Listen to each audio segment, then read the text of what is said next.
Hey everyone, it's Tiffany at the Wandering Mirandas. Today we're going to be visiting the Bronx Zoo.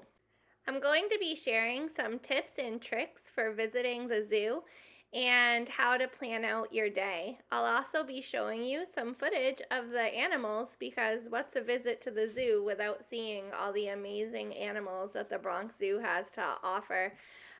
I love the Bronx Zoo for so many reasons. It is such a fun zoo to explore with your family. It is also huge and hard to see everything in one day. There are a lot of fun activities to do if you're traveling here with young ones besides just seeing the animals. And there are also tons and tons of animals to see that you don't always get to see at most zoos. My favorite being the gorilla exhibit. Besides the animals, I also find the Bronx Zoo to be a beautiful zoo.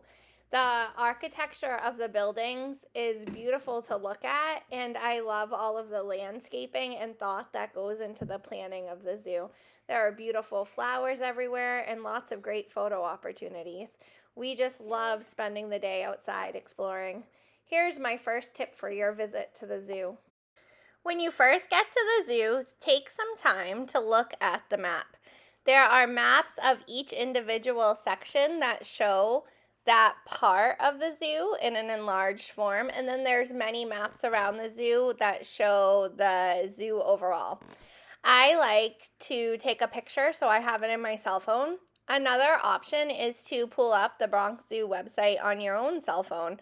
On the website, they have a link to you are in the zoo. And when you click that link on the website, it gives you show times, it gives you a map, and it allows you to look up information about that particular day while you're exploring the area.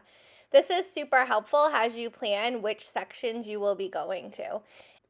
My second tip for you is to ride the shuttle. It's a lot of fun and it will make your day a little easier. If you decide that you want to go to a section that's far away from where you are at that moment, you can use the zoo shuttle. This shuttle has 4 different stops in the zoo, and you let the zoo shuttle know where you would like to get off. You can bring strollers on the shuttle as long as you close up your stroller first. We like to take the shuttle as a ride. I don't really think you need it to get from place to place, but young children often find it fun. Mine loved it and wanted to go back on, so we just picked a spot so we could take a ride. If you say you just want to ride it all the way around, they usually will tell you you can't do that. And then little kids often get upset. I saw another child crying because they wanted to ride it. They think it's kind of like riding a train. So it's a lot of fun. Make sure you use that mode of transportation at least once if you have little ones. My third tip for you is to plan for playtime and lines. The Bronx Zoo has a lot of fun spots to play. One of my favorites is the play space. The Nature Trek play space is designed for families to climb through an obstacle course. There is a handicap accessible section and then there's a higher section. You can see that there's a lot of different fun obstacles like crawling through tunnels and trying to cross balance beams. You should also expect lines when you're at the zoo. Sometimes lines to get in exhibits like Nature Trek are long. I asked a zoo member and he said the lines stay like that pretty much throughout the day.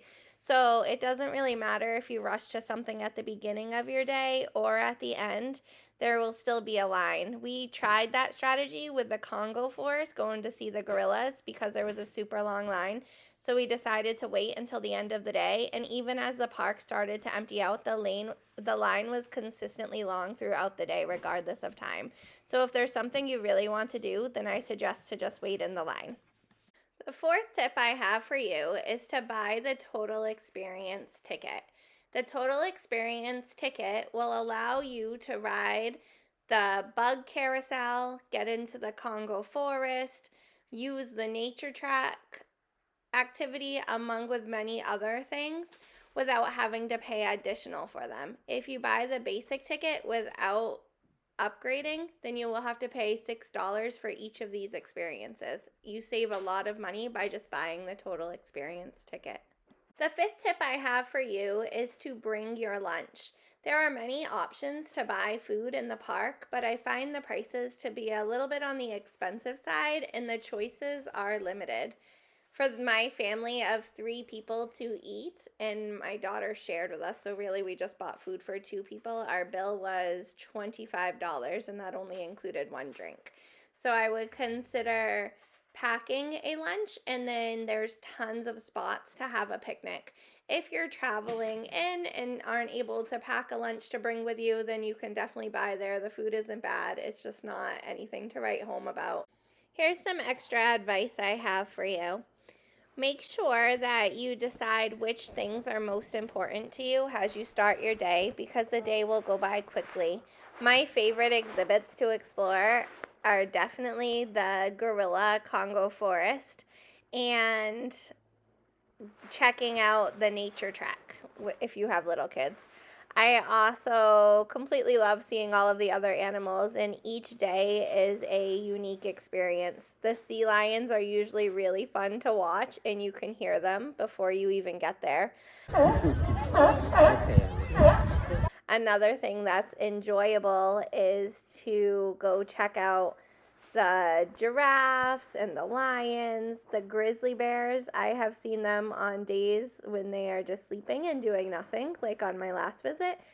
And on other days, I've seen them where they are playing games, and they can be really interactive and funny to watch.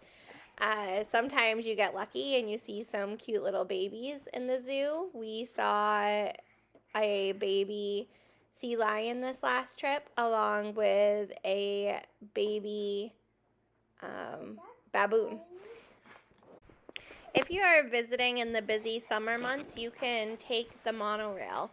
Unfortunately, it was opening a week after our last visit, so we did not get to ride the monorail on our last visit to get some video footage for you.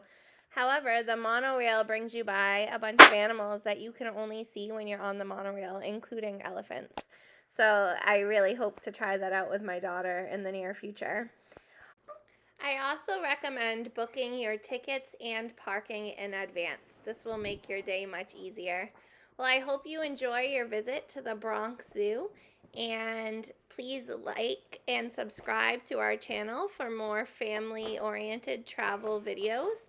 Check out our blog at wanderingmirandas.com. Thanks for watching.